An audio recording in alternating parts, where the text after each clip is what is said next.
Hi guys, I am really happy that I can finally do one of these videos. There are so many videos like this already out, but it's pretty much based on everybody's experience. So here are my 10 easy tips to growing kinky, curly, coily, natural hair. So I'm going to go through all of these, and they're in no particular order, but these are the things that have helped me to retain length and have a successful journey. So number one, I'm going to say is acceptance. You know, our hair can be really, really interesting. And I know because I've had the ups and downs of this journey, and it just behaves very different from other textures of hair. You know, I have my daughter who has beautiful hair, but she has this hair that just bounces right back into place. Her curls just flow with the wind and does all of these wonderful things, and my hair doesn't do that. So I had to accept that, and basically once I accepted that, I was open to all of the hardships and the different things that I had to go through with my hair. And I was also open to experimenting and trying new things with my hair, because my hair just works differently and it has its challenges. So accepting that is definitely key. Okay, number two, which is the obvious, clean hair and scalp. You've heard it all before. You know, you want to have healthy hair. You want it to be clean. You want to create a good environment for your hair to be able to even grow. Number three, condition. We all know that our hair needs moisture. You know, when I was making this list, I was thinking about how when I was relaxed, like I never conditioned my hair. Really because I didn't understand why. I was like, well, why am I conditioning it? I thought I don't know what I thought, but I always just shampooed and that's it. That's probably why my hair was falling out then, because you want to always make sure that you're encouraging your hair to hold on to moisture. That includes, you know, your leave-in conditioners. You know, I wish that I could just go into the shower, put some water on my hair, shake it and go, but that just doesn't happen in my world. I need some sort of leave-in conditioner to help my hair to retain moisture. Moisturizing is just really important. The more that our hair grows, the older it gets, the more things that we put it through. We need some way to maintain the hair that's on our head, and when you let your hair get dry, it gets really brittle and it breaks. Number four, I put porosity. Now for me, learning a little bit about porosity really changed my journey. At first, if you go back to my older videos, like my hair looked really, really dry. And it was crazy because I was actually, you know, spritzing my hair with water and doing these different things, but it just seemed like my hair was not holding on to moisture. When I learned a little bit about porosity, I learned that I had low porosity hair, and that I needed to maybe utilize some different techniques as far as using a little bit of heat during deep conditioning to really encourage my hair to absorb the moisture. With low porosity hair, your strands lay flat and it's hard to get moisture in. So that's why I became really disciplined with my hot oil treatments, my deep conditioning, and I always sit under a heated dryer. My hair completely transformed with using that method. So if you want to know a little bit more about porosity, I'll put a link in the about section if you want to know your porosity. Oil, speaking of deep conditioning, so my deep conditioning is basically me using my regular rinse out conditioner and applying oil to my hair. Like I completely drench my hair in oil, and I do this each time that I wash. When people ask me, what product do you recommend? I'm not really huge on products, but the one thing that I always recommend is having an oil. Extra virgin olive oil is just, I just have a love for it. Consistently using it for over 2.5, 3 years now. My hair has a natural shine to it. It's easy to manage. It's easier to detangle my hair. It has just made a really big difference, and there's no specific brand. Just make sure it's 100% extra virgin olive oil, or, you know, coconut oil, which is highly praised. I've never used it, so I can't speak on it, but it's considered to be like the top oil for hair. So having an oil was really, really important for my hair and definitely helped me to retain length. Detangling. Okay, we all know, like my hair is so tightly coiled. Detangling, I wish I would try to detangle my hair when it's dry. It's totally insane. I always detangle, normally in the shower, lots of conditioner, the water literally running down my hair and me starting from my ends and going up. Sometimes I section my hair and sometimes I don't. Sometimes I just split through the middle.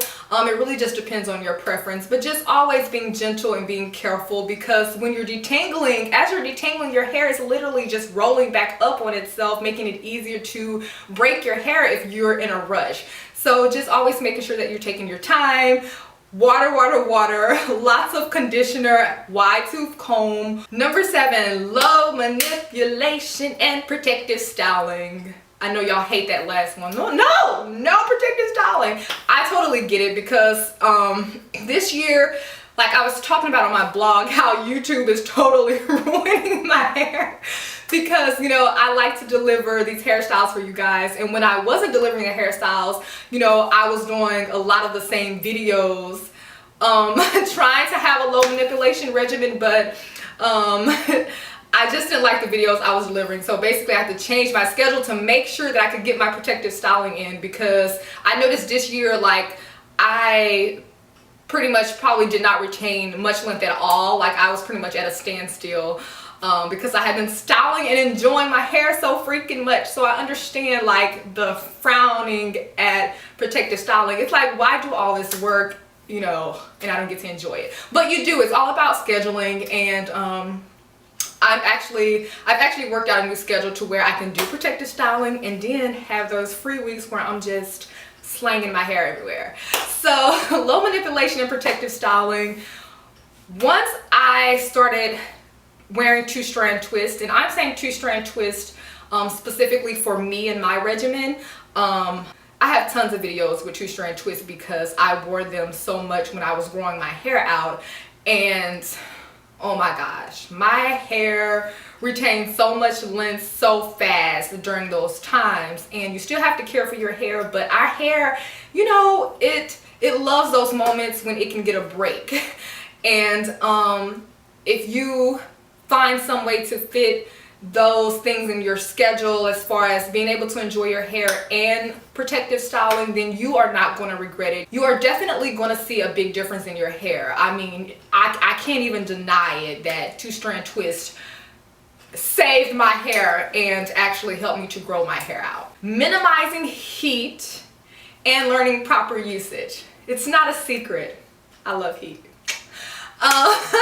You know, but I do understand you have to be careful, and I try to keep it to a minimum, and I also try to keep the heat as low as possible. I don't necessarily go for bone straight hair. I know, first of all, it's not realistic. As soon as I walk out the door anyway, it's gonna frizz up and poof up. So I'm not even trying to risk burning my hair off so that my hair is super straight. It's just not gonna happen. Maybe a regimen where you're only using heat once or twice a month. To me personally, that's enough, and that's a big enough risk for me to take without damaging my hair. Heat, we already know it dries your hair out. So what I like to do before and after I use heat, I do a protein treatment and I deep condition. These are just things that have helped me, and I still feel like I'm able to keep my hair as healthy as possible.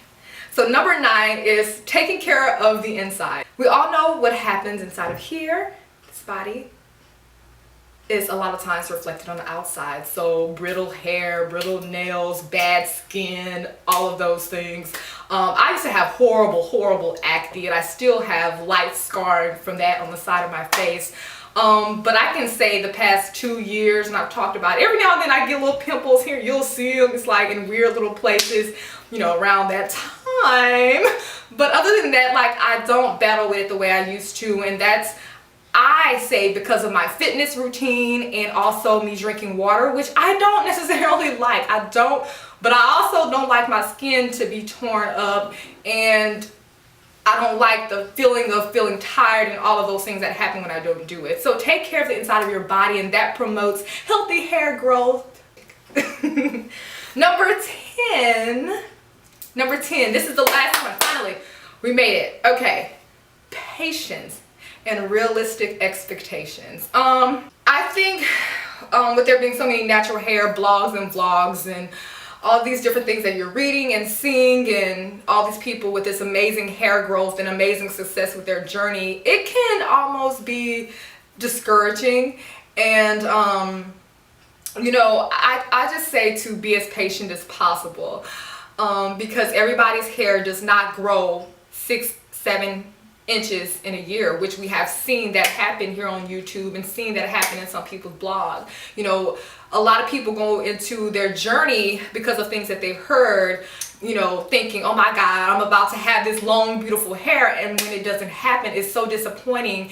The truth is that everybody's journey is so different. Everybody has, it's just different.